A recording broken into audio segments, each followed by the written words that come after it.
Thank you very much for the wonderful introduction.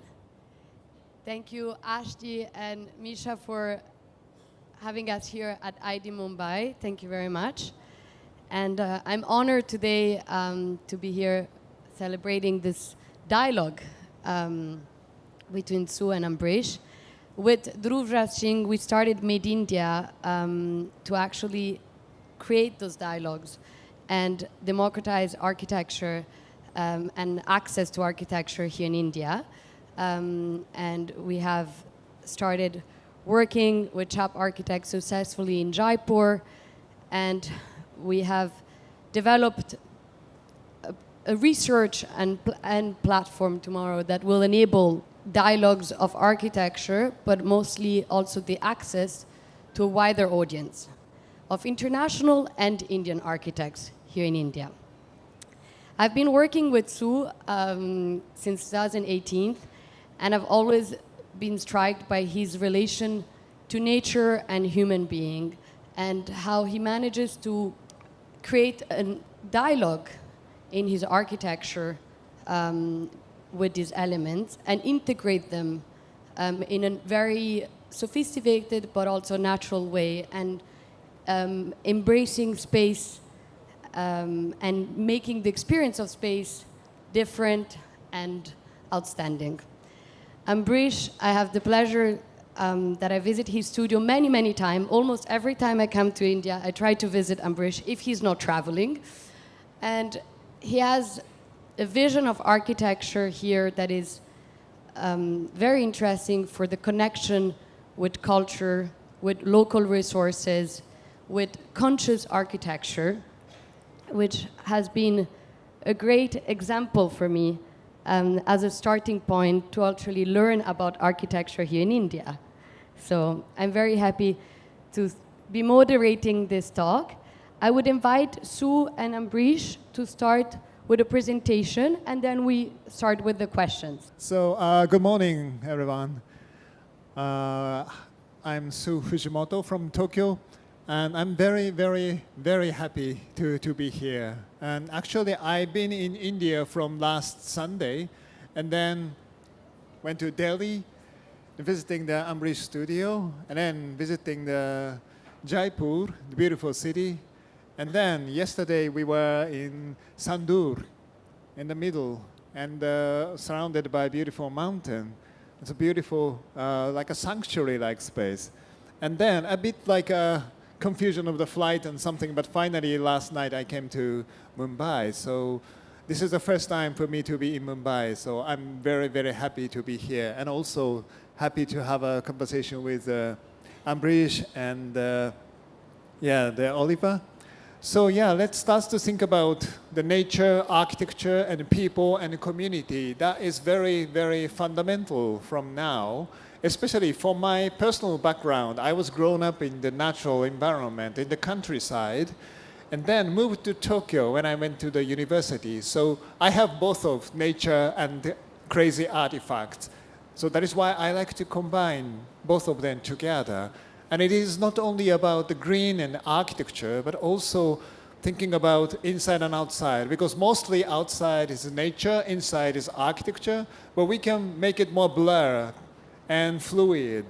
And also inside and outside reminds me private and public. So it's more getting social relationships. So thinking about the nature and architecture is really directly relating to the thinking about the people and society, private and public, and then of course architecture inside and outside, something like that. So it's quite global, fundamental question. And I will show mainly 3 projects today because we have limited time. And the first one is housing in Montpellier, which is a high-rise apartment building. And Montpellier is facing to the Mediterranean Sea, which means wonderful climate. And people go out on the terrace to enjoy their weather and eating the lunches and the dinners. So I like to respect their traditional lifestyle and the wonderful attitude to the climate and the nature. So that is why finally we propose such a crazy sticking out balconies a lot, It's huge balconies, 5 meter wide and then the 8 meter deep. And not only one balcony for one house, but the 2, 3, or sometimes 4 balconies sticking out from the one apartment like this. And interesting things is, of course, you have large balcony, but you will see some neighbors' balconies are floating around you, which is creating, I hope, the nice interrelationships with the neighbors. It's like a recreation, reinvention of the community with these vertical high-rise buildings, because normally the high-rise building is really, really like a divided and isolated. But I think from coming future, those kind of the well-controlled community or open and relaxing community created by architectural design is getting more and more important. And yeah, this is the photo 5 years ago, the completion photo, but now everything is coming out to the balcony, the greens and the terraces and the furnitures and the funny stuffs and everything, parasols. So that is like the representation of the life, wonder of life by architecture. It's not the representation of the shape of the buildings, but the showing how wonderful life in Montpellier. This is also very, very interesting project, like a huge shopping mall in the Middle East, but I maybe go through it. 100-meter towers, 7 towers, with an atrium inside. So it's like a wonderful natural ventilation device, but at the same time, the beauty of the space and the sensation of the space is created. And those structures, the layering of the frames is working as sunscreen, protecting the too strong sunlight, but at the same time bringing the beautiful particles of the sunlight coming in. So it is like a wonderful integration of climate conditions, cultural conditions into the architectural structures. And yeah, this is wonderful. Yeah, at that time I thought in the Middle East they have like a non-limited budget, so yeah, we put the pools, entire buildings, and then putting the boats and something. But finally, it was a competition, and I really love it. And then we sent big panels, 25 big panels to the client. But finally, client changed his mind, and then entire competition was canceled. But I'm still hoping this project is amazing. So hopefully, yeah, I can see today we have many possible visionary clients within this audience. So yeah, please just let me know after the lecture, yeah, to do the collaboration. And yeah, this is a private house, but I don't have time. What? Now this is a private house, amazing private house, covering the garden to make the outdoor garden as extension of your room. So it is making so different from the surrounding typical residential area, but the beautiful garden as like a nature room, and from inside, the outside is really kind of like a particles of the skies is surrounding you, so protected, but at the same time quite open, which is like a private is well protected, but it's not enclosed. It's more like open mind feelings. And serpentine pavilions, beautiful experimental architecture, only made by such thin frames, and creating the blurring boundary between nature and architecture. And then I will explain a bit more about this project in Budapest, Hungary. Budapest is a city of music, and they decided to make the music hall, music museum, and the music education programs in the middle of the forest of the beautiful city park. Then the first idea was to but the forest itself is already the place for playing the music and listening to the music. This is very beautiful, but I need to make something architectural, so I translated the forest into the architecture. The tree leaves are getting into the thickness of the roof with many openings, perforations, so that the daylight is coming through like a forest. And then the ground level is really transparent and open so that you feel you are surrounded by the green forest in the middle of the forest. And the exhibition space is huge, so we put it underground. And finally, it is built. You will see so many openings, so the daylight is coming through that. Under the roof, you feel you are under the tree. And you will see some of the openings has tree inside because we preserved the existing trees and we designed the openings following to the existing tree and make the buildings while keeping the existing tree. And finally, if you go under the roof, then you will see the tree is going through the buildings, and then the roof is so much extended, like a big canopy. So we have the space under the buildings, but still outside, and then inside and outside, nature and architecture is merging to each other. So that is like the intention to create such an in-between space. And some of the in-between space has such an amphitheater so that people can enjoy the concert on outside while protected from the rain by the canopy. And once you are inside, the glass is just dividing, so it's so transparent and continuing. And this is the view of the concert hall, pure made by the glass. So transparent concert hall, open to the green, and which is very beautiful. And of course, acoustically, we worked very hard to make it like a nice acoustics and a view from the lobby space again. So the entire building is almost like a melting into the surrounding greens. And this golden color is, we respected the historical building in Budapest. They have a lot of golden decorations and ornaments, interior, exterior. So that is like a reinterpretation of the history into the contemporary architecture. And at the same time, this golden color is harmonized with the greens, always changing the color from the springtime to the summertime, autumn, and even the wintertime. Every tree leaves is gone, so gray and brown colors of the park. But this tint gold color buildings is like a shining destination. Warm atmospheres attract people in the middle of the sad, cold winter time. So that was the intention to create that.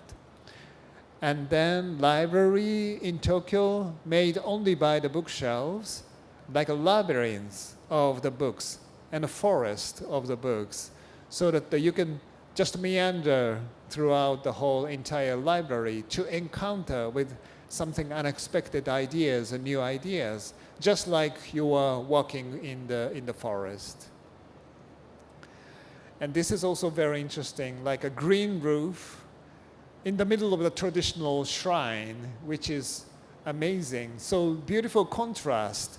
And this is a temporary shrine, while the main buildings is for the refurbishment for 3 years. And this is completely new contemporary architecture, but at the same time, purely harmonized with the surrounding condition. So new and old tradition and the future are well combined together. And we are doing the large, crazy huge museum, 100,000 square meter museum in Shenzhen, which is like the pure box on outside. But inside of the box, surface of the box is like a sunscreen, so protecting the sunlight, too strong sunlight of Shenzhen, to create the protected environment inside. And then inside is more organic and dynamic and fluid, so that it is creating the park or garden environment as well as urban environment, and which is huge. It's like the ceiling height is almost like a 50-meter high in this atrium, so it is quite like something beyond the normal buildings. And the last one is the expo. I'm designing the master plan for the expo next year to 2025. And then the plot is man-made island, but it was almost abandoned. So they will activate this island by bringing expo. And my master plan is finally bringing this circle shape, big roof, because expo, meaning of the expo is now, in the beginning of this 21st century, it's getting more and more important because we like to respect the diversities of so many different countries and cultures, but on the other hand, the global situation is more divided. So like to respect the diversity, but divided situation is so sad. So I like to create the diversity and the unity together. That is like the situation. So many countries are coming to one place for 6 months, face to face, on a real space, to talk about our future together. That is really hopeful, wonderful situation. So respecting the diversity and creating the unity. So for that, I draw one pure circle as a big roof. And within this circle, all the national pavilions are located. So this is like a symbol of the unity and the diversity of the future global world. And of course, functionally, this is like a main circulation path. And we made a big roof to protect the people from the sunlight and the rains. And so this is like a functional, but beyond the function, this is like a hope for the future of the world, so that such a wonderful diversities of the cultures are gathering together, starts to talk to create the better unity.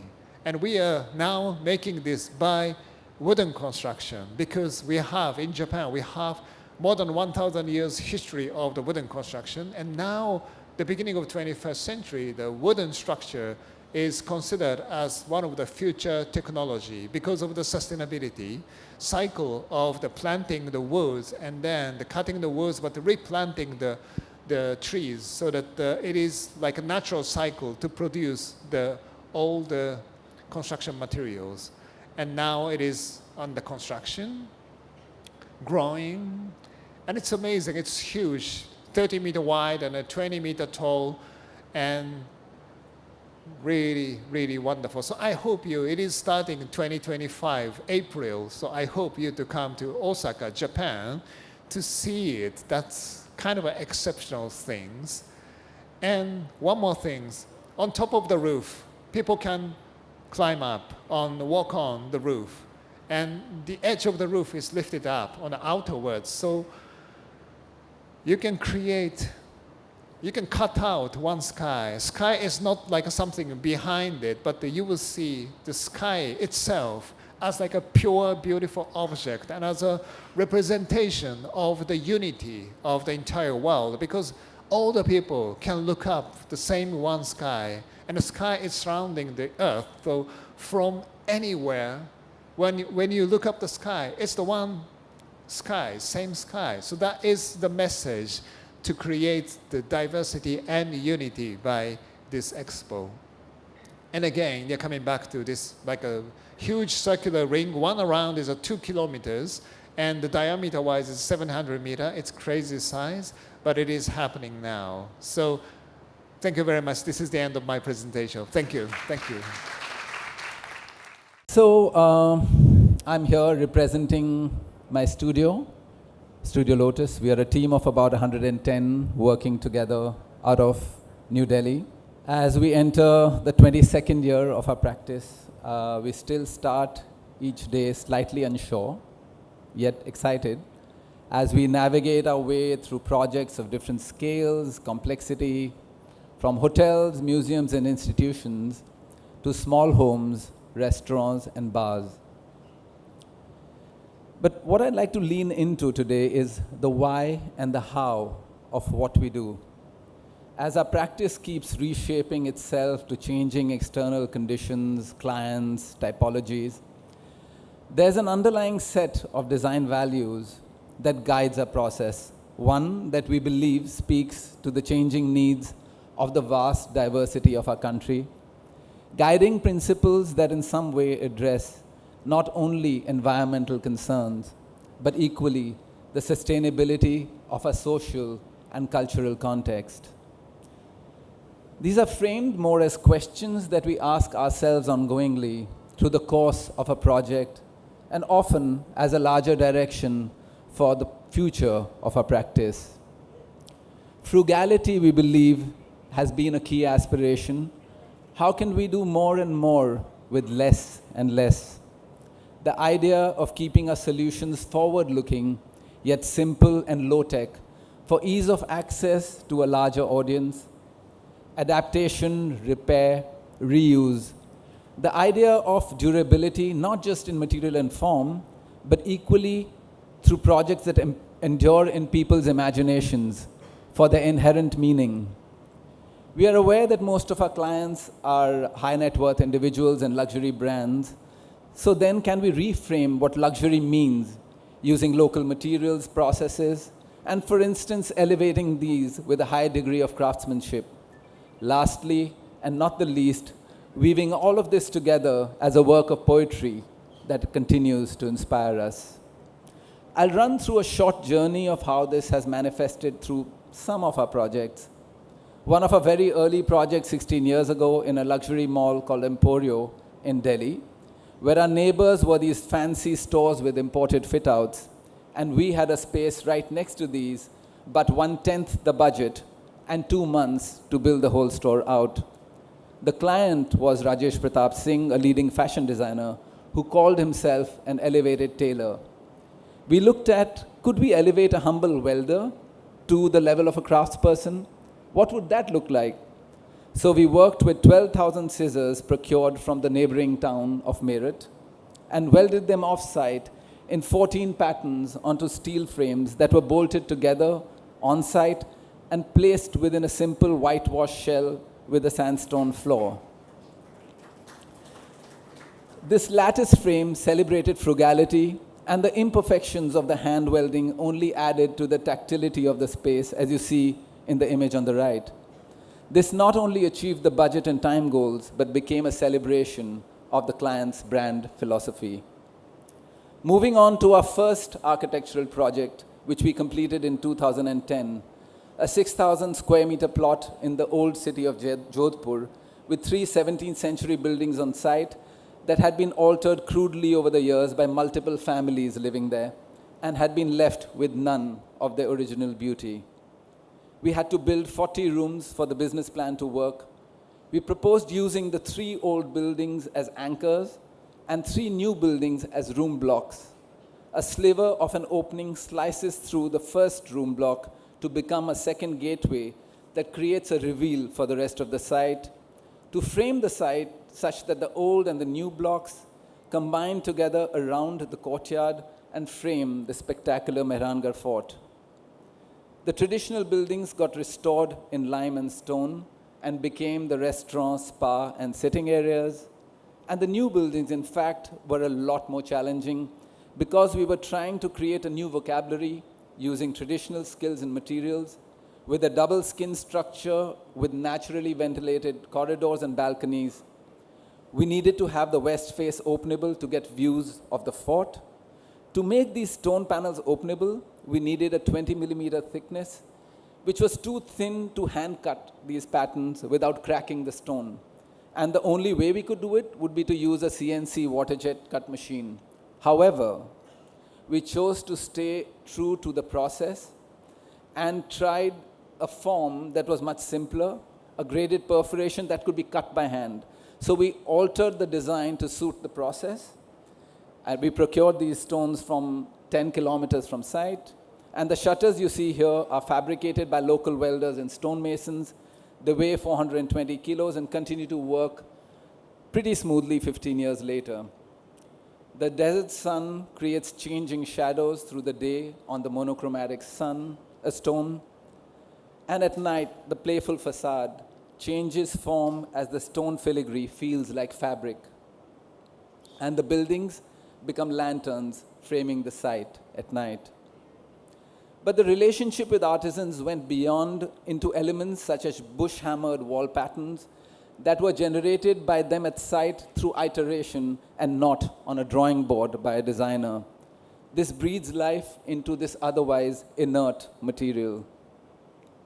We realized that if we are truly to create something authentic that adds value not only to the building but to all stakeholders, we need to go beyond the visual form and stay true to the value or the process of what we're creating. A happy coincidence when we started rationalizing our work many years later, we found that aside from the value it added to the craft, the jali we did by hand has an embodied carbon which is nearly 1/5 that of done by a water jet machine. In a totally different context, a leading jeweler from Jaipur, Sunita Shekhawat, came to us to build her a new Haveli for her eponymous brand. There was already a structure that was on site, which she had recently built, which she did not like, and she wanted us to bring it down and build anew. The concrete structure was in good shape, and even though we would have had more freedom and a greater fee in building a new building, we chose to look at what we could do to repurpose the structure. And in the process, we avoided emissions of more than 500,000 kilos of carbon, and ended up with a project that elevates the brand by building on the arts and crafts narrative of her crafted jewelry, and gives the brand and the city an iconic building rooted in the region. We took the narrative of crafts into the interior, and the retail spaces have narratives of Rajasthani miniature frescoes interpreted at scales and form which had not been explored by them so far. It was a new kind of scale for them and a new technique for them to work with. So this created diverse narratives from gardens of the region in multiple zones as you meander through the different spaces of the store. And we started looking at this idea of circularity. Can it look to the future? For this visitor center at the base of the spectacular Mehrangarh Fort, we perched a humble grid of stone and metal slabs, which allows for the building to be reconfigured with changing use. The building uses no mortar, no cement, no glue.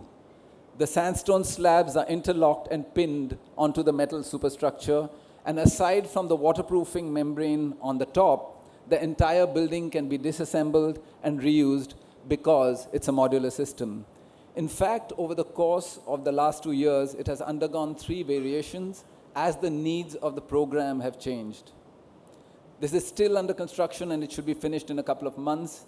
So this idea of using a grid and using a material in its pure form, the absence of any glue or mortar required for us to do an intense amount of detailing to create sealed air-conditioned rooms, insulated walls, which combine with porous jali walls, all of which come together to float lightly off the hill, allowing the rainwater from the hill to flow under it into the existing collection pond at the base of the site. The last few slides are about Krishi Bhavan, a state government project in Bhubaneswar, Orissa. It was proposed for the offices of the Department of Agriculture and also for the farmers of the state to get trained in best practices. Well, we suggested tilting the offices up over the ground plane and opening the building to the citizens of the city after office hours, so that the auditoriums, the galleries, the learning rooms, and the landscape could become an amenity, a facility for the citizens and the city.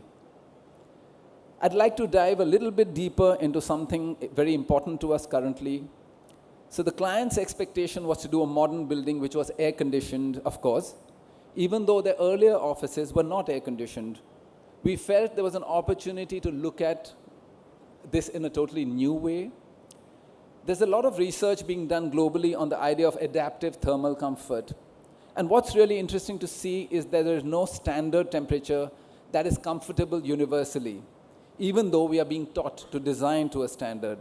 Studies have shown that people's thermal comfort depends on the people's current context. When people dress appropriately, eat local, and get acclimatized to prevalent conditions, thermal comfort levels need less intervention. When we combine this with passive structures that are designed sensibly, huge energy efficiencies can be brought in with little technology. A small segue to show this, that this is possible in an urban environment.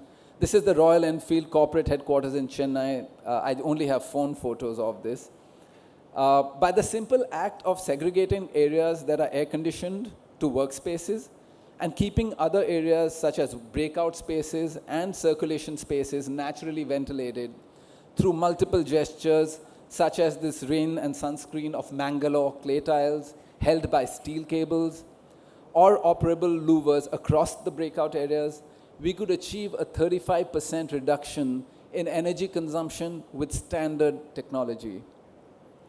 Coming back to Krishi Bhavan, which follows a similar principle of a courtyard, morphology and ventilation, 85% of the building is cooled through a night purge system. So what it means is when in the evening the air temperature drops by about 12 to 14 degrees in Bhubaneswar, louvers open up on the facade and the building is flushed with cool evening air throughout the night.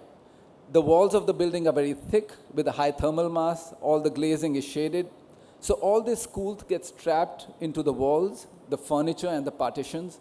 And in the morning, when people come back to work after 9, and as the outdoor temperature rises, the fans come on, and the entire thermal mass of the building acts like a giant air cooling mechanism. By the time the building warms up, it's time for them to leave and the louvers close. So the building actually has achieved a rating of 31 kilowatt hours per meter square per year, which is 1/3 that of the standards set for 2030 Sustainable Development Goals, and a fraction of the current offices buildings which consume about 200 kilowatt hours per meter square. The layer of identity was very critical because Odisha is an agricultural state and this building was a symbol of the new Odisha. We derived motifs from the traditional textile craft of the region, worked with 4 colors of brick, and generated a facade which has many functions. To begin with, it's a porous solar screen that shades all the glass that allows daylight in. It's an iconic facade that belongs to the people of the region. Lastly, but not the least, we pushed the idea of getting the government to be a patron for a kind of craft revival at an architectural scale. We did so by designing a ground plane in a way that it becomes a canvas for over 50 to 60 artisans who worked for 6 months on site while the rest of the building was being constructed. We involved a local architect who then created narratives around agriculture using stone carving, dhokra, which is metalwork, and so on, all over from the region. But the most, I think, exciting thing about the project that we had to let go of our control as a designer and allow for people, for the artisans to take lead. So while the design was being conceptualized in situ on site, it was hand-drawn and carved with no room for error. And we had to let go and trust the process. And I think that was really one of our biggest learnings. So I'm going to leave you with a film that captures the experience of the artisans as they went through this process.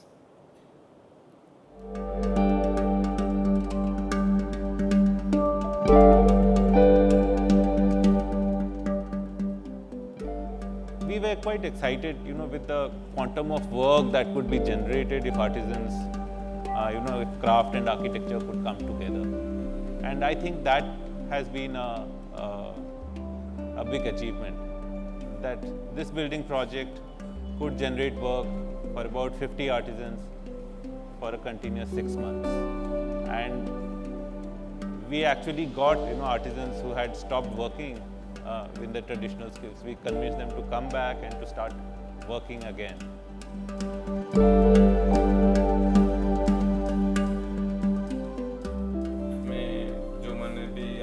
काम करुले सेमान भी सेमती के निर्दिष्ट गोटे ही काम भितर रही चिंताधाराटा से गोटे भितर रही निर्दिष्ट मूर्ति बनवारे चिंताधाराटा से भितर सीमित थिला जार फल यही कामटा कृषि भवन काम कर आम मानक देखागला से प्रकृत में आम आम कलाटा को केमतिका अन्य दृष्टि भी देखिपर It's a perfect setting for us where we could bring in artisans and craft. If you talk of farmers and if you talk about people coming from villages to this building, then we want to show them something that's familiar to their environment, and that is where craft comes in. Thank you. Thank you very much for this presentation. And we managed to enter your world and your achievements and your achieved dreams in a way.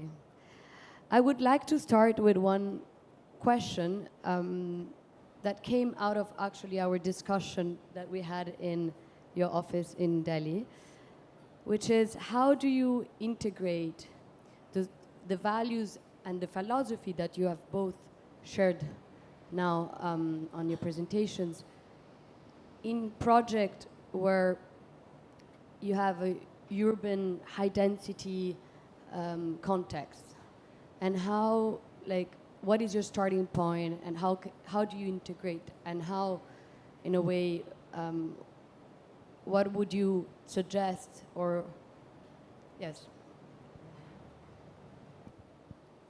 Okay, thank you very much. First of all, thank you very much for the beautiful presentation. I'm really, really touched, impressed by that. Thank you. Yeah, for the question, that's always kind of a difficult task for me.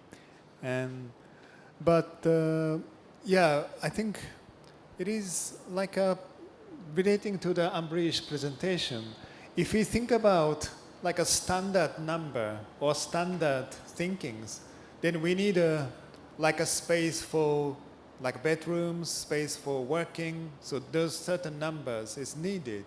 And then the temperature is something like this. And then the clothes should be like something like that. But if we start to question what is the meaning of this standard number, then many possibilities is coming out. I didn't show the project in Tokyo, very small house named the House NA, which is the house for the couple, but the plot is really small. So we thought about if you make a standard house, it is just a small house with one living space, one bedrooms and something. So we divided the floors into smaller pieces, almost like a size of the furniture, and then stuck them up as like the large shelves. Then it is the reinvention of the lifestyle and reinvention of how to use the space in a high density situation. So in Tokyo, in India, yeah, we can forget about standard things. And then, but at the same time, seriously see how people behave and how people communicate. And then could find out something new and something really fitting to our lifestyle, place by place. So that is always like a re-questioning. Forget about it and a re-questioning, and then find out something like important in a sense. You know, and I'll just add to what you said. I think what you did, now I don't know if the Montpellier apartment block is very high density, but it is relatively high density as compared to a rural kind of or a semi-urban setting. And I think some of the questions that got addressed are very fundamental to human experience and what it means to build. I mean, what's the challenge of urbanism fundamentally? And my belief is that the challenge of urbanism is the breakdown of community. In a rural area, there's lower density, but a greater sense of community. And in cities, more and more people are coming together, but there is no sense of community, you know? And so while it's quite tempting to pass on, you know, and it is to some degree the role of planners and urban guidelines. But I think how willing are we to let go of the boundaries between what's my private space, what's the public space? How much do I want to share? You know, this is mine, and everything outside my main door is not mine, you know? And I think, for instance, what you did with your balconies, and I'm sure it mustn't have been easy for the developer, right? I mean, he said, are you crazy? Like, there's no privacy, this balcony is looking into that balcony and so on, right? But I think you almost forced this idea of living with other people and sharing their lives. And yes, you want to be private, you move in, and you want to share, you move out. So even if you don't like your neighbor, you still have to see him or her, and improve. Shift your thinking. And I think in the Indian context, I really kind of respect Ashok Lal's thinking. Ashok Lal is a leading Indian architect, and he's kind of always propagated this idea of a low-rise, high-density plan, only because vertical mobility actually disconnects people. The lower we are, if we can connect on foot, we have stairs, we use landings, we are closer together, there is a greater sense of community. And to me, that is the peril of our new urban developments, that we are getting more and more disconnected as human beings and as communities. Yeah, actually, I think this brings us back to creating spaces that are highly connected, like the St. Gallen University, where even though it's maybe a few floors and not just a flat surface, it actually creates that connection. And so how to integrate those connections in the projects? Yeah, I think so. So sometimes horizontal, platforms, we just make the distances. But if you make it vertical and well connected by atriums or a vertical void, then suddenly various different types of the interrelationships could happen, like the balconies of Montpellier. And then that's I think a good point of the density. High density is not like a negative thing. High density, if we properly treat it, then we can create the new, community feelings, new distances, and a new, intimate feelings as well. So that's really depends on the creativity of the designer and architects. And that is the point we can develop more and more, I think. Can I ask a question? So I'm going to be very selfish. This is a question I really want to ask you. So Sou, you're at the pinnacle of the profession. You are where a lot of architects dream of being. Yeah, you have beautiful sites. You have clients all over the world. You have a chance to continue pushing the dream. Yeah. However, I'm just curious, after, 20, 25, 30 years of your practice, now that you look back and where you are today, what are your biggest challenges? Wow, that's very fundamental question. As you always ask me, very fundamental question. But the challenge is, of course, we have many technical challenges, but the more important challenge is how we can create as we discussed outside, right before this session, I think how we can create the hope for the world, in a sense. Because of course, we try to create the value, but it is not only about the practical value, it's not only about the money value, but something people will be very excited and think about something unexpected, in a sense, creating something people don't understand yet, but like to experience and like to understand, likes to go beyond that. So those kind of the excitement of the people is really, really important for our life and then for our future, in a sense. So that is why I was talking about the Expo master plan. Could be the hope for the world, because nobody yet recognized so many countries, entire worlds are gathering together in one place. And what's happened? But something fundamental, important things could happen by face-to-face conversations, real feelings to each other.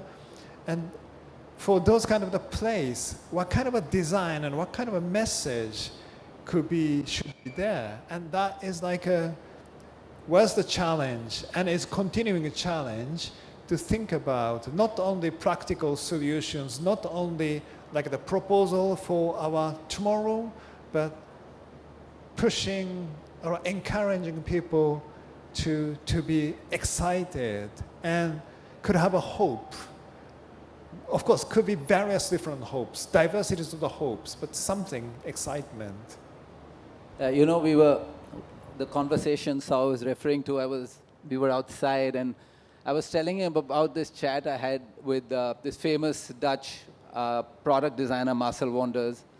And we had met somewhere and it was really interesting. And we were talking about the Netherlands and how in Europe, especially the Scandinavian belt and the Netherlands, they've never had a greater level of development. That means there is no poverty, there's 100% education for everyone, there's 100% health. And yet, he found it really curious. He said, there's so much depression. And he said, look, what we've lost, we've gained everything, but we've lost a sense of hope. We don't know what's next, right? There's no story to live for. And he said, I come to India, and it's crazy, like it's chaotic, nothing works, everything's falling apart, but there's hope on the faces of people. There are problems to solve. And I think that really hit home very hard because as an Indian, when we travel abroad, we look at the world and say, oh, wow, everything functions, when are we going to get there? But I think what we miss is an appreciation of the fact that we have continuously problems to solve, and that is what makes our lives exciting. So I think, that's something that I wanted to leave all of us with, is that one of our roles, and Sou, which you do so beautifully, what you just spoke about, is to create, yes, we design, but we design to create hope. And we do it in a way, in your own small little way. There's a dream, and you live that dream. And there's no dream that's too big or too small. And I think, thank you for bringing that out.